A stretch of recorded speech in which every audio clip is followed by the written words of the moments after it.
부활이 없다 하는 사두개인들이 그날 예수께 와서 물어 이르되 요새가 일렀으되 사람이 만일 자식이 없이 죽으면 그 동생이 그 아내에게 장가들어 형을 위하여 상속자를 세울지니라 하였다.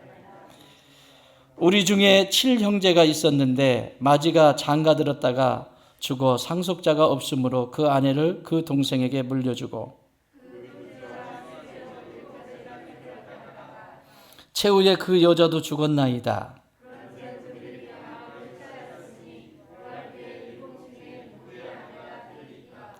예수께서 대답하여 이르시되 너희가 성경도 하나님의 능력도 알지 못하는 고로 오해하였도다.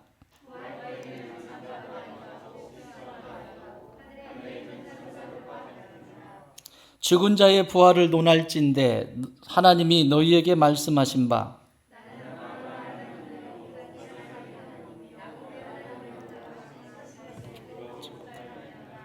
하나님은 죽은 자의 하나님이 아니요 살아있는 자의 하나님이시니라 하시니 함께합니다. 무리가 듣고 그의 가르치심에 놀라더라. 아멘. 나를 위해서 기도해 준 누군가 있기 때문에 오늘도 여기 있습니다. 특별히 오늘은 어버이 주일인데 이 어버이 주일을 교회는 이렇게 매월 둘째 주에 지키지요. 서구권에서는 이 5월 둘째 주일을 이렇게 지켜요. 그래서 기독교의 영향을 우리가 받고 있죠. 5월 둘째 주, 또 아버지의 주일은 6월 셋째 주. 서구권에서는 이렇게 두 개를 같이 따로 드립니다. 5월 둘째 주는 교회에서도 어머니 날이라고 해서 어머니, 또 6월 셋째 주는 아버지 주일. 우리도 그렇게 할까? 6월 셋째 주는 아버지들만 또 따로 한번 모아가지고 의미가 있을 것 같아요. 그런데 우리나라에서는 6.25 전쟁이 끝난 1950년 한국 전쟁이 끝나고 53년이죠. 50년에 시작해서 53년에 끝나고 56년도에 어머니의 날로 제정해서 전쟁이 끝난 3년 뒤에 어머니를 기리자. 특히 전쟁통에 그 자녀들을 길러내시기 위해서 희생하시고 헌신하시는 먹을 것도 없고 가난하고 너무 힘든 그 시간들 속에서 자녀들을 끝까지 곁에서 돌보고 책임지는 그 어머니들을 보면서 이 어머니의 날로 제정을 해서 지켜오게 됩니다. 그러다가 73년도 3월 2일인가 3월에 대통령령으로 73년도에 어머니만 하지 말고 우리 어버이 해서 어머니와 아버지를 같이 해서 어버이날로 우리가 좀 제정을 해서 대통령령으로 제정을 해서 5월 8일은 어버이날로 지금까지 지키고 있습니다.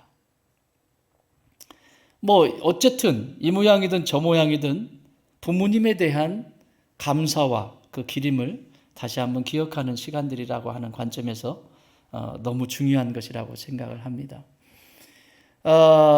그런데 어머니의 사랑과 아버지의 사랑은 다릅니다. 어머니의 냄새가 다르고 아버지의 향취가 다릅니다. 저도 어린 시절을 기억하면 아버지의 향취와 어머니의 향취가 다르고 어머니의 사랑의 손길과 아버지의 사랑의 손길이 다릅니다. 아버지는 별말 없으시지만 중요할 때 한마디 하시면서 가족의 질서를 잡아주시는 아버지의 상이 저에게는 있고요. 엄마는 언제나 지난주에 어머니 뵙고 왔는데 언제나 더 주고 싶고 덮어주고 싶고 가면 다 주고 싶고 이게 어머니의 마음이에요. 그러니까 어머니는 자기 입을 것 먹지 못할 것 이렇게 그래서 저희 집도 보면 제 아내를 이렇게 보면 이 친구도 그래도 시골에서 자랐기 때문에 그 풍습이 있지 않아요? 과일을 막 맛있게 많이 깎아요. 깎으면 저는 덥석덥석 아무 생각 없이 먹습니다. 근데 제 아내는 물론 과일을 저만큼 좋아하지는 않아요. 근데 기다렸다가 나중에 먹어요. 그래서 왜 당신 그렇게 해? 그러면 그게 무의식적으로 그렇게 몸이 그렇게 움직이는 거예요. 제가 어렸을 때 제일 보기 싫었던 것이 우리 어머니가 상이 있는데, 이렇게 상이 있는데 상 꼭 귀퉁이에서 그렇게 앉으셔가지고 드셔서 제가 화를 내고 그랬어요. 엄마 이리 와. 제가 막내잖아요. 그게 이제 우리 한국 여성들에게는 몸에 이렇게 배어 있는 거예요. 요즘은 아이고 그러면 난리 나죠. 이거 뭐 무슨 조금만 건드려도 뭐 거의 뭐 그냥 뭐 목 조를판인데 뭐 이게. 그러니까 엄마의 상을 요즘은 찾아보기가 쉽지가 않아요. 왜냐하면 새끼 놔두고도 가버리니까. 어떡하라는 거예요. 그러니까 이게 어머니 상도 좀 흐려지긴 하지만 그럼에도 불구하고 저는 늘 말씀을 드리죠. 엄마에게는 두 개의 모태가 있다. 하나는 특히 믿음의 사람들에게는, 믿음의 사람인 엄마에게는 두 개의 모태를 가져야 한다. 하나는 이 아이를 이 세상에 있게 한 10개월 동안 그 모태에 담아두고 길러낸 그 모태, 사랑의 모태가 거기 있는 것이고, 또 하나의 모태는 이 아이가 태어났으면 정말 나의 아버지, 나의 어머니가 되시는 하나님을 만나게 하는 모태로 다시 잉태시켜야 한다. 나의 태로부터 태어난 이 자녀가 하나님의 자녀가 되지 못한다는 것만큼 비극적인 것은 없어요. 어떤 방법으로든 나의 태를 통해서 태어난 나의 자녀가 진짜 부모이신 하나님을 만날 수 있도록 기도하셔야 합니다. 그래야 엄마의 사명이 끝이 나요. 부모의 사명이 끝이 나요. 그래서 특별히 지금 자라고 있는 우리 자녀들, 어린아이를 둔 젊은 부부들은 우리 이 아이가 내가 만난 하나님을 꼭 만날 수 있도록 삶도 조심해야 되고, 삶도 조심해야 되지 않겠어요? 뭐 엉망으로 하는데 그 아이가 어떻게 하나님을 만나겠어요? 교회 떠나지 않으면 다행이지. 삶도 조심해야 되고, 또 영적으로도 이 아이가 만날 수 있도록 눈물로 기도하는 엄마, 아빠가 되어주시기를 주님의 이름으로 축원합니다. 그래서 반드시 그렇게 하셔야 돼요. 엄마 생각하면 그렇잖아요. 엄마 생각하면 지금 우리 형님이 지금 맨 크엔 형님이 70이 넘으셨는데 큰 누님이 살아계셨, 큰 누님과 큰 형님이 살아계시면 그보다 더 드셨죠. 75세, 76세 이렇게 되셨을 것 같은데 지금 현재 남아 계신 큰 형님이 계신데 큰 형님이 어머니 곁에 계세요. 그런데도 우리 어머니는 그 큰 형님도 이제 막 다 늙어가지고 은퇴하고 가서 산 지가 오래됐는데 늘 봐도 애기예요. 우리 어머니한테는 애기예요. 우리 어머니가 96세. 애기예요, 애기. 언제나 봐도 애기예요. 나이가 아무리 많아도 자식은 자식이에요. 그렇죠. 그 애기 밥 먹었니? 잘 잤니? 애들은 어떠니? 늘 그렇게. 그게 어머니 사랑인데요. 여러분, 하나님의 사랑은 어떨 것 같아요? 하나님의 사랑도 똑같거든요. 아니, 똑같은 게 아니라 이 사랑과 비교할 수가 없죠.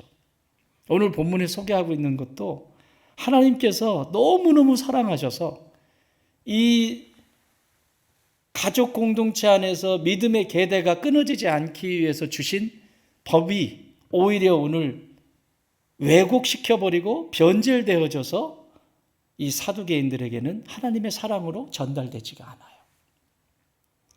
아무리 부모가 사랑을 주어도 그걸 사랑으로 받지 못하면 아무 소용이 없습니다. 하나님은 너무너무 사랑하시거든요. 이스라엘 백성들을 너무너무 사랑하셨거든요. 그래서 계대법 혹은 형사취수법, 형이 죽고 나면 그 형수를 동생이 대신 취하는 법으로 그 가문이 끊어지지 않고 믿음이 이어질 수 있도록 하나님께서 허락하신 법이 형사취수법입니다. 그 법에 대해서 오늘 이 사두개인들이 와서 예수님 앞에 따지는 거예요. 그게 맞냐고. 아니, 하나님이 지정하신 것을 맞냐고 따지면 어떡해. 그걸 부활이라고 하는 주제를 가지고 와서 하나님의 마음을 속상하게 합니다. 하나님이 우리에게 율법을 주실 때는 우리를 힘들게 하기 위해서 주신 것이 아니라, 나를 고통스럽게 하기 위해서 주신 것이 아니라, 하나님이 나에게 말씀을 주시는 것은 나를 불행하게 하기 위해서 주신 것이 아니라 나의 삶이 더욱더 풍요로워지고 행복하게 하기 위해서 율법을 주시고 말씀을 주셨어요. 그 말씀 속에 살아갈 때 내 삶은 풍요로워지고 행복한 길이 되는 거죠. 하나님이 왜 이 예배의 자리를 허락하셨을까요? 이 예배를 왜 가야 될까요? 꼭 가야 돼? 예배 뭐하러 가? 나 진짜 집에 쉬고 싶다. 그러면 예배 드리면 안 되죠. 그렇지 않아요? 이 예배를 허락하시고 식구들이 함께 모여서 하나님의 이름을 높여드리고 말씀을 받고 그 말씀을 통해서 또 한 주간의 삶을 어떻게 설계해 나가고 살아가야 되는지 이 기쁨과 이 기대감과 이 소망이 있는 것이 예배의 자리입니다. 이 예배는 하나님이 나를 위한 것이지 누구를 위한 것이 아니에요. 믿으십니까? 나를 힘들게 하기 위해서 주신 게 아니잖아요. 오늘 우리 김유준 안수 집사님 기도하시면서 하나님이 우리에게 수없이 많은 기회를 주셨잖아요. 우리 교회가 하고 있는 사역들이 전부 우리의 영혼이 살찌고 부흥케 되고 또 풍요로워지는 어떤 것들이잖아요. 전부 다. 수없이 많이 하나님께서 주시는 기회들이에요. 굿랜드 11FC, 영혼의 DP, 말밥, 수없이 말씀 묵상 일일까지 하나님이 우리에게 기회를 주죠. 나를 힘들게 하기 위해서 주시는 걸까요? 아니에요. 그래야 행복하니까. 그래야 풍요로운 삶을 살 수 있으니까. 그런데 오늘 사두개인들은 착각하고 있어요. 자신들은 풍요롭다고 생각합니다. 부족함이 없다고 생각합니다. 그런데 너무너무 부족한 사람들입니다. 자, 예수님은 이러는 이 사두개인들에게 결론적인 말씀으로 29절에서 이렇게 말씀합니다. 같이 읽습니다. 시작. 예수께서 대답하여 이르시되 너희가 성경도 하나님의 능력도 알지 못하는 거로 오해하였도다. 형수와 살다가 형이 죽었어요. 그래서 둘째 동생이 형수의 자리에 들어갔어요. 또 죽었어요. 자녀가 없이 죽었어요. 셋째 들어갔다가 또 죽었어요. 넷째, 일곱째까지 그렇게 죽었대요. 이 법을 하나님이 허락하신 거거든요. 왜? 가문이 끊어지지 않도록.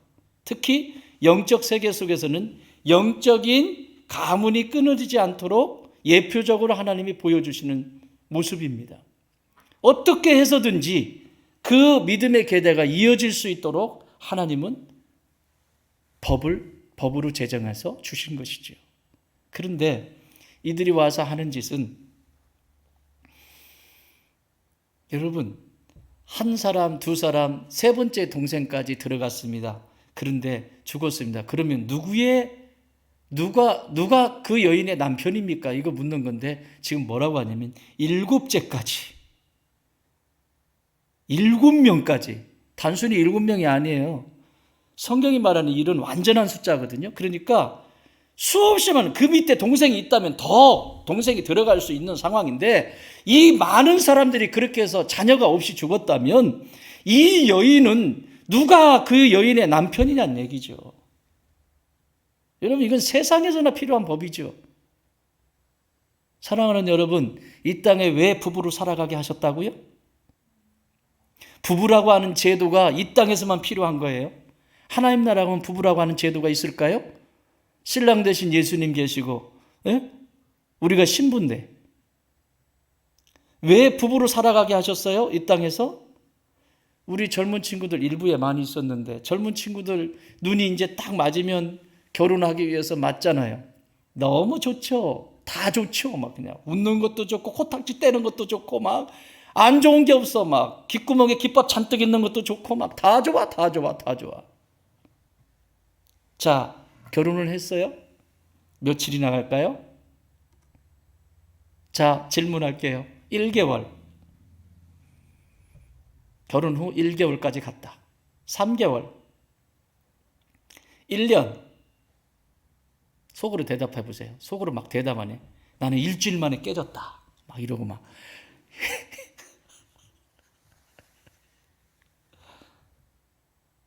여러분,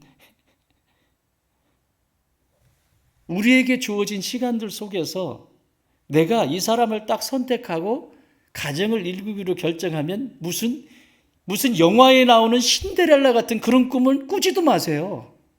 그건 성경적이지 않아요. 전혀 성경적이지 않습니다. 내가 한 공동체로 일구기로 결정했으면 그 다음부터는 희생입니다. 헌신이고 희생하면서 내가 깎여지게 돼 있어요. 어떤 방법으로 나를 깎을 수가 없어요. 내가 변화될 수 없어요. 그러니까 하나님이 눈이 멀게 해요. 막 보고 봐도 또 보고 싶고 막 봤는데 저희는 제가 이제 자양동 살았잖아요. 제가 이제 송파에서 다닐 때였어요. 송파에서 다닐 때고 제 아내는 자양동에 살았어요. 그러면 데이트할 때요. 이렇게 송파까지 제 아내가 내가 데려다 줄게. 그러고 가요. 송파까지. 가면 내가 마음이 약하잖아요. 왜 비웃지? 그러면 다시 또 내가 데려다 줄게. 나는 괜찮아. 차 아직도 많아. 그때는 뭐 자동차가 있는 때도 아니고 버스 타고 다녀야 되니까 내가 다시 데려다 줄게. 또 와 자양동. 이게 여러분 미친 짓이지 이게 제정신입니까? 그런데 그게 그렇게 좋아요. 근데 그게 얼마나 가냐고요. 내가 선택하고 가정을 이루고 공동체를 이루겠다고 하는 순간 그때 꼭 기억해야 될 것이 있습니다. 하나님의 믿음의 사람들에겐 하나님의 사랑을 배우기 위한 끊임없는 인내와 그리고 그 속에서 겪게 되는 수없이 많은 이해되어지지 않는 상식적으로 이해되어지지 않는 것을 삼키는 시간들이죠. 하나님은 그것을 주목해 보십니다. 얼만큼 인내할 수 있는지. 신앙은 여러분 인내예요. 따라합시다. 신앙은 기다림이다. 그러면 신앙인은 기다림, 인내가 항상 인내라고 하는 것이 뒤에 따라다니게 돼 있어요. 그러니까 한 사람이 변화되어진다라고 하는 것은 네가 변화되어지면 내가 변할 게가 아니라 그 변화된 상대를 보면서 내가 그 사람을 보면서 인내하며 기도하기 시작할 때 누가 변해요? 내가 변해지게 돼 있어요. 그래서 조율이라고 하는 것이 되기 시작하는 거예요. 하나님은 각자의 색깔을 다 주셨어요. 소리를 주셨어요. 각자 소리를 내게 돼 있거든요. 그런데 이전에는 내가 소리 내고 싶은 대로 하고 냈어요. 근데 이제 둘이 되면 합창을 할 때, 듀엣이라고 하는 것을 할 때에는 내가 이전에 야 소리 지르는 것으로는 안 돼요. 왜 싸울까요? 자기가 이전에 소리 지른 대로 지르는 거예요. 야 소리 지르니까 이 친구가 듣다가 좀 작게 좀 그거 가지고 이제 싸우는 거죠. 그런데 이 사람 소리 지르는 사람은 나는 원래 그래. 당신이 참어. 네가 참어. 나는 원래 그런 사람이야. 그런 사람이니까 네가 맞춰. 그래서 싸우는 거죠. 살아 못 살아 그러면서 도장 가지고 와 막 이런 거 하는 거죠. 여러분 노래를 할 때도 듀엣이라고 하는 것은 오늘도 여기 화음들 넣고 하는데 아름다웠어요. 듀엣이라고 하는 것은 상대의 소리를 들으면서 내 소리를 맞추는 거예요. 이렇게 크게 소리 지를 수 있지만 이 소리를 들으면서 그 소리에 맞춰주는 거예요. 그래야 아름다운 노래가 나와요. 그렇죠? 그런데 나 목소리 크다고 노래 잘한다고 나 혼자 소리 꽥꽥 지르면 여러분 회중석에서 앉아있고 싶겠어요? 아우 가자. 차라리 독창을 하든지. 이게 가정의 공동체의 시작입니다. 끊임없이 깎이고 희생하고 헌신하면서 만들어지게 되었습니다. 알겠어요, 드림요? 네, 앞으로 이제 친구를 사귀고 결혼을 할 때 이제 만만하지 않을 거예요. 다 좋던 것이 안 좋은 것들이 보이기 시작하고, 그때 꼭 기억해야 될 것은 이 과정 속에서 하나님이 나를 향한, 나를 어떻게 사랑하셨는지에 대한 그 사랑을 경험하기 시작합니다. 이걸 빨리 인식하면 인식할수록 내 인생이 처절하지 않아요. 왜 인생이 처절할까요? 막 10년, 20년 사는데도 막 왜 이렇게 인생이 처절할까요? 막 살아가는 게 전투적이고 막 이럴까요? 자꾸 밀어내기 때문에 그래요. 그걸 빨리 알면 알수록 하나님의 사랑이구나. 하나님이 나를 이렇게 사랑했었구나. 나 도저히 이 사람 사랑할 수 없을 것 같은데 하나님이 이보다 더한 것을 나를 용납하시고 사랑하셔서, 그래서 그 사랑을 배워가고 닮아가면서 부부는 더욱더 풍요로워지게 돼 있습니다. 그래서 뭐가 된다고 그랬어요? 나중에 친구. 새벽에도 제가 말씀을 드렸는데 친구예요. 친구의 친자는 친할 친자인데 나무목 위에 설립자가 있습니다. 그렇죠? 나무 꼭대기에 설립자가 있어요. 그 얘기는 나무 꼭대기에 올라갔다는 얘기예요. 여러분 나무 위에 올라가면 잘 보이죠? 저는 어렸을 때 살구나무 위를 막 늘 올라갔어요. 학교 갔다 오면 큰 살구나무가 있었는데 물론 어린아이니까 굉장히 커 보였겠죠. 어린아이가 올라가기 힘든 건데 나무를 잘 탔습니다. 그 꼭대기까지 올라갈 수 있는 데까지 올라가는 거예요. 엄마가 떨어진다. 괜찮아요. 올라가면 나무가 휘청휘청 하는데 꼭대기에 올라가면 올라갈수록 더 멀리 보여요. 나무 위에 올라가 서 있는 상태, 그 상태로 옆에 볼견자가 있습니다.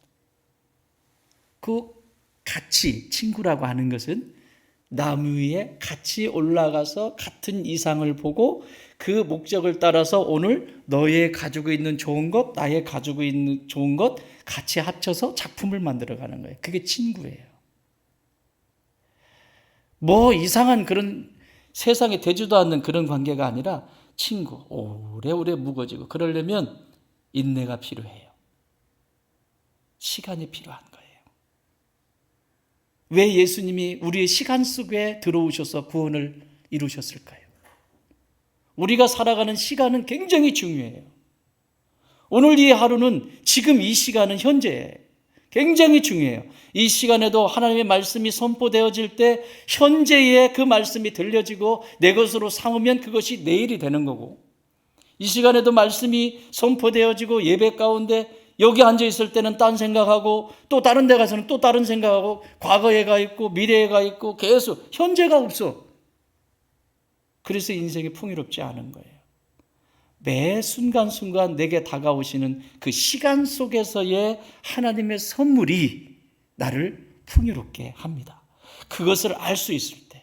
근데 오늘 사두개인들은 이것과 전혀 상관이 없는 삶을 살아요. 그래서 예수님은 결론적으로 너희가 성경도 모르고 하나님의 능력도 알지 못한다라고 말씀하세요. 왜 알지 못할까요? 23절 읽어보세요. 시작. 다시 시작.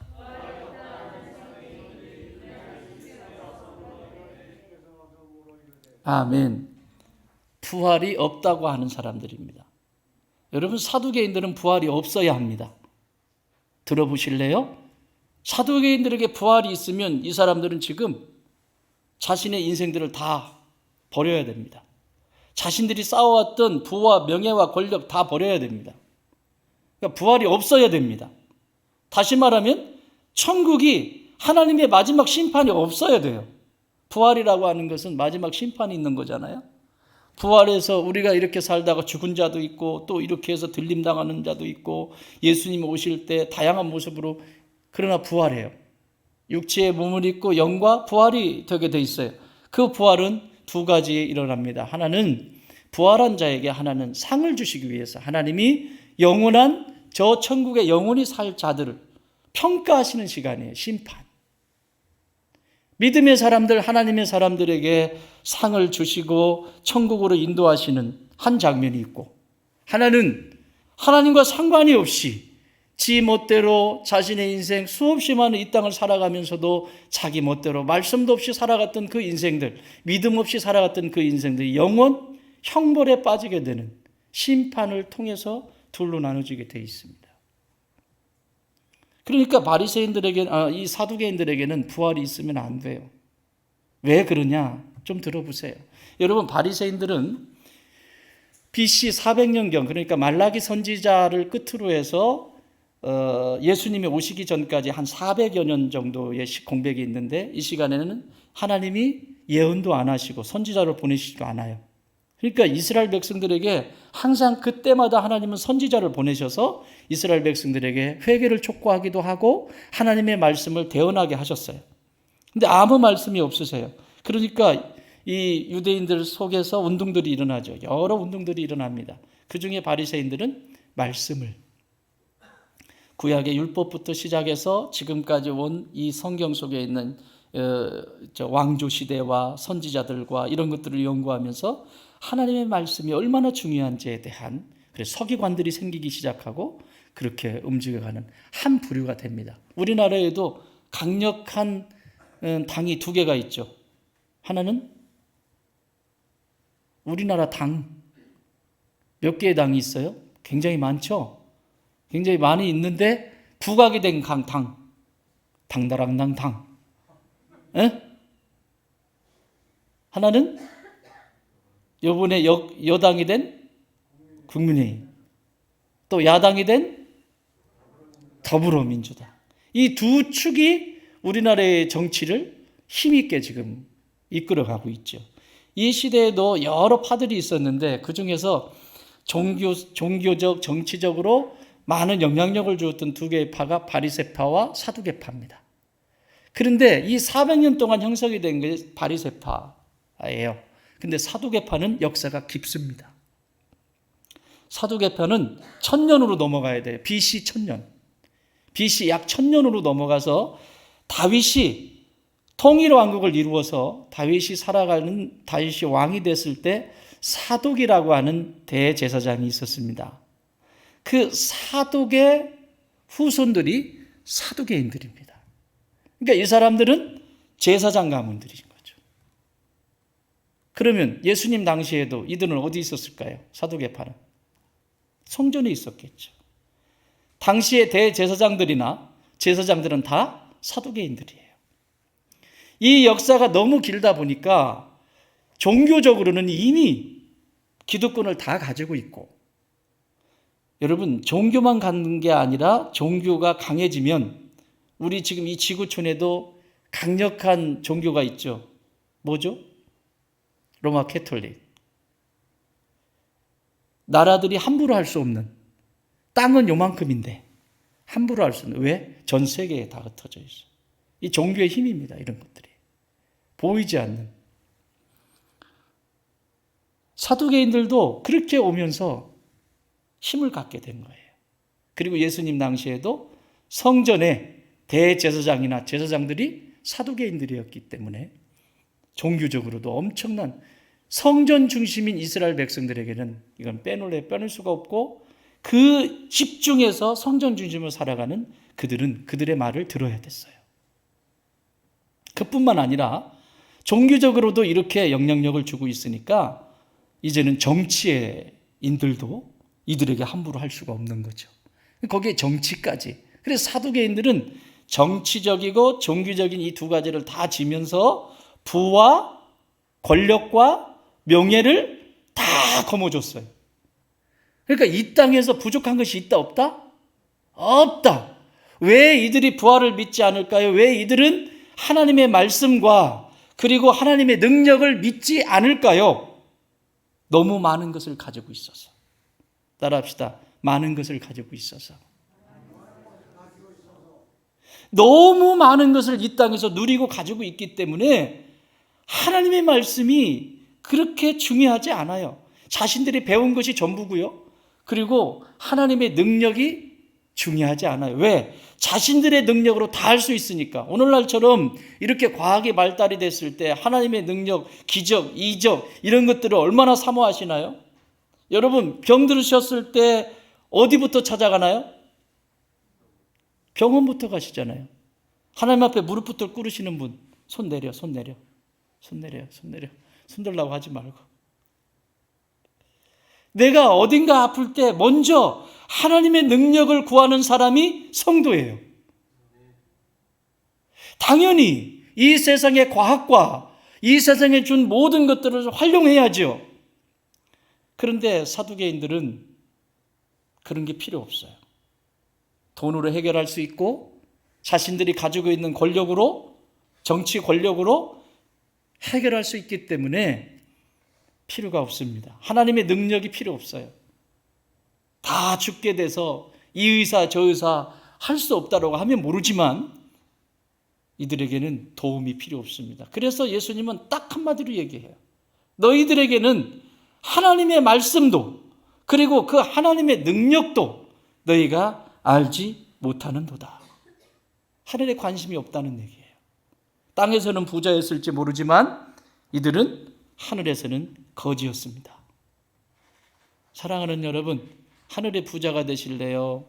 땅에서 부자가 되실래요? 두 가지 다 되세요, 이왕이면.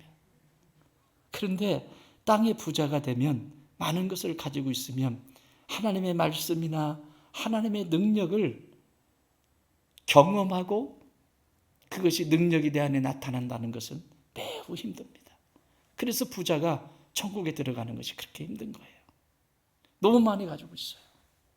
너무 많이 가지고 있어서 이들은 말씀이 살아있지 못하고 죽어갑니다.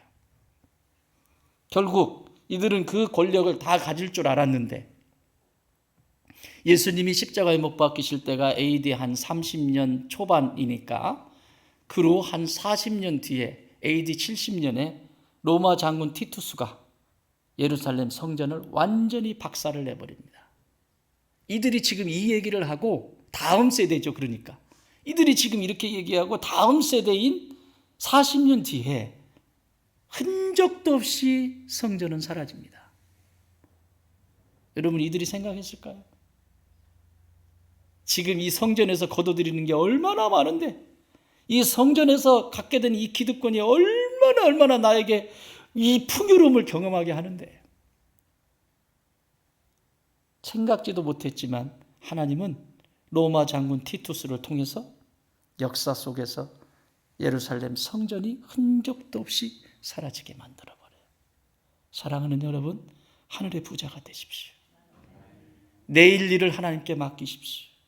오늘 내가 하고 있는 일이 하나님이 기뻐하시는 일인지 내가 가지고 있는 것이 더 많이 가지려고 하는 것이 아니라 내게 주신 것에 대해서 그 주신 것으로 어떻게 나눌까, 어떻게 섬길까가 여러분의 고민이 되고 그것이 기도의 제목이 되시길 주님의 이름으로 축원합니다. 목사님, 나는 가진 게 아무것도 없어요. 없는 분 아무도 없습니다. 어떤 분은 건강을 가지고 계신 분도 있고 어떤 분은 재물을 가지고 계신 분도 있고 어떤 분은 자신의 지식과 능력, 재능을 가지고 있는 분이 있어요. 다 다르잖아요, 재능들도. 그것으로 축적하려고 하는 순간 하나님의 말씀이나 하나님의 능력은 나와 상관이 없습니다. 이 가슴 아프신 하나님의 마음을 이해하시겠어요?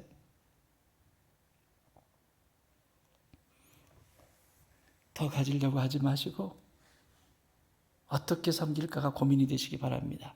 우리 교회도 마찬가지입니다.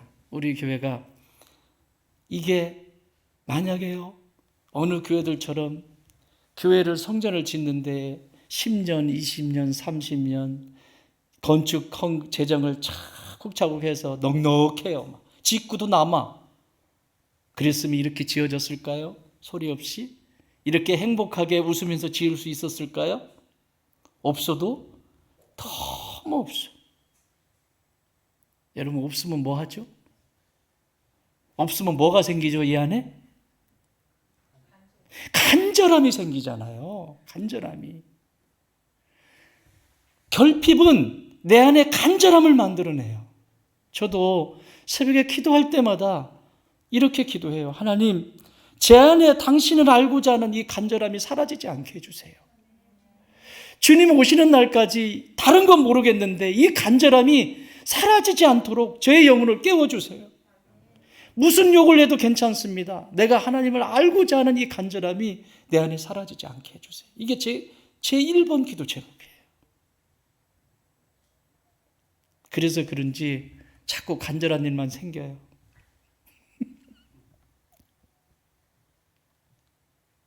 여러분, 간절함이 있으세요? 하나님의 능력을 체험할 수 있는 기회예요. 간절함이 없으세요? 너무 많은 것을 가지고 있다는 얘기예요. 내가 뭘? 아니요. 간절함이 없다는 것은 내가 지금 더 중요하다라고 생각하는 다른 것들이 많기 때문에, 가지고 있기 때문에 하나님의 말씀이나 하나님의 능력에 대해서 간절함이 없는 것입니다.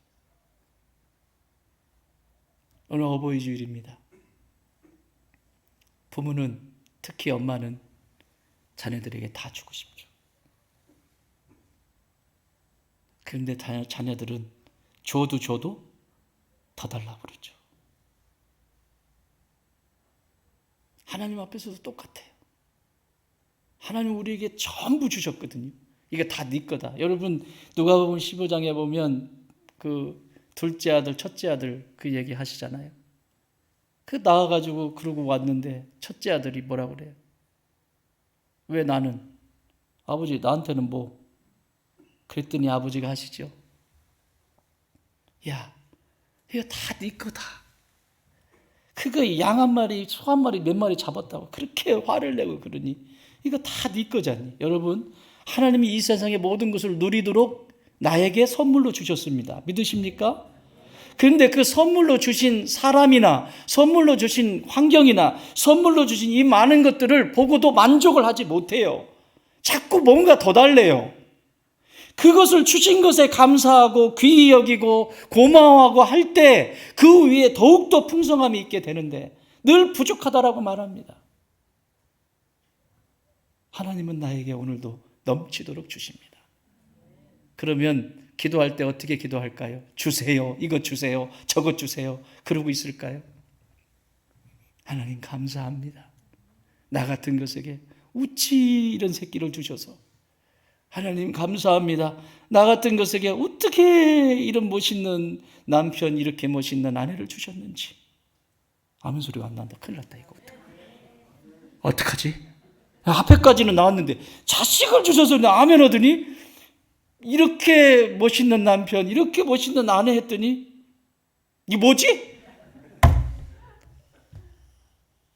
그러셔야 돼요. 그러셔야 돼요. 진짜. 얼마나 소중합니까? 얼마나 소중해요. 살아있잖아요.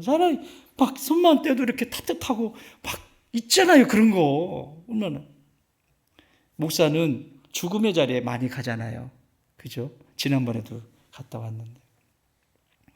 여러분, 죽으면 피가 안 돌기 때문에 싸늘해져요. 더군다나 요즘은 이제 냉장 보관하시잖아요. 저희 아버님이 돌아가셨는데 우리 큰아이가 뱃속에 있을 텐데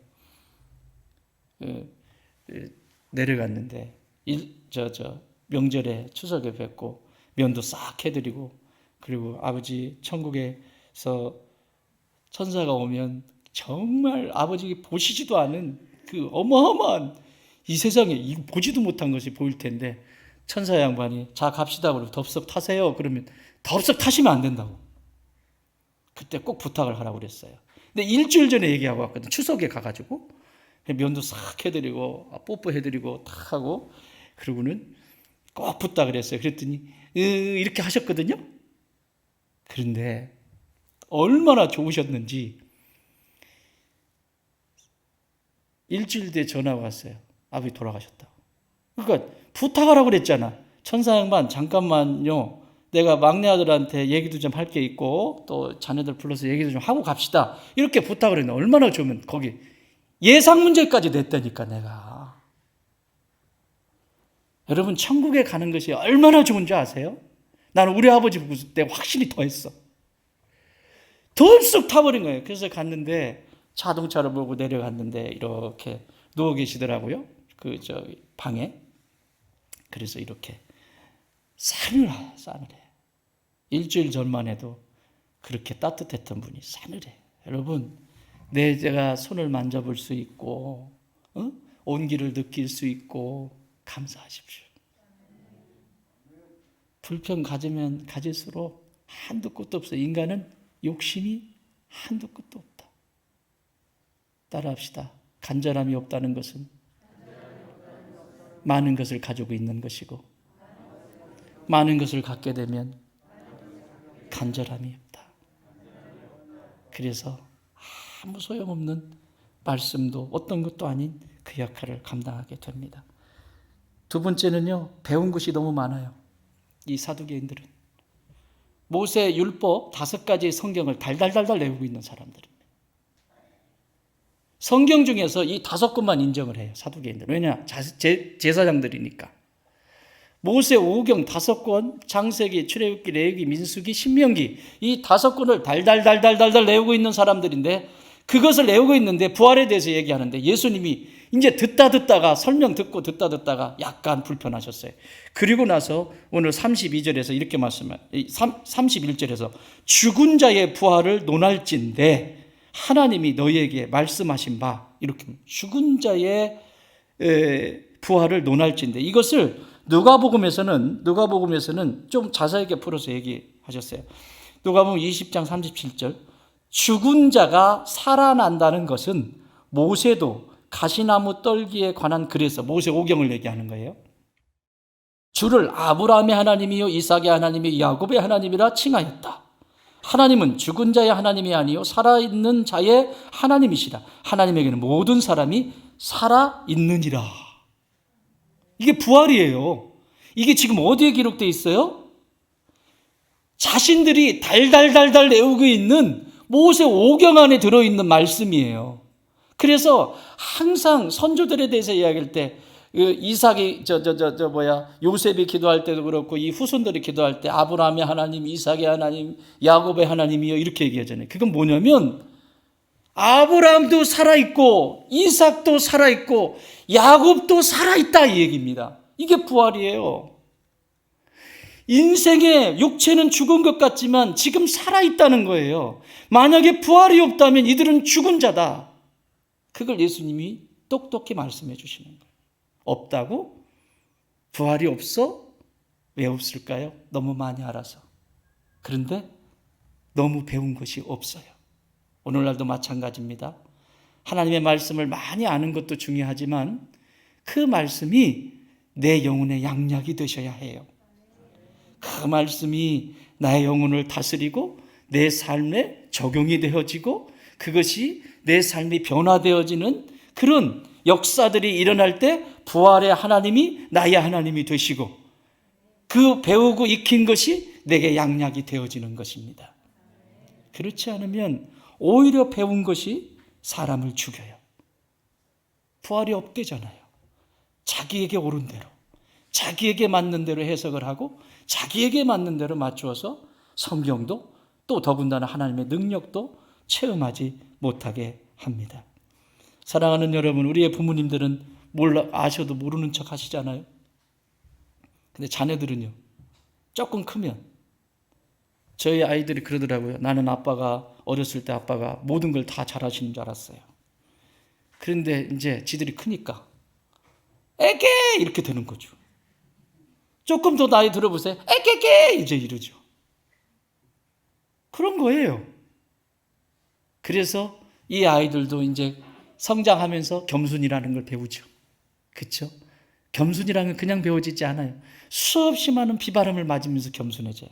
인생의 실패를 경험해보고 그 실패 속에서 또다시 깎여지고 이러면서 배워가게 될 거예요. 그게 그렇게 해서 세워지게 될 겁니다.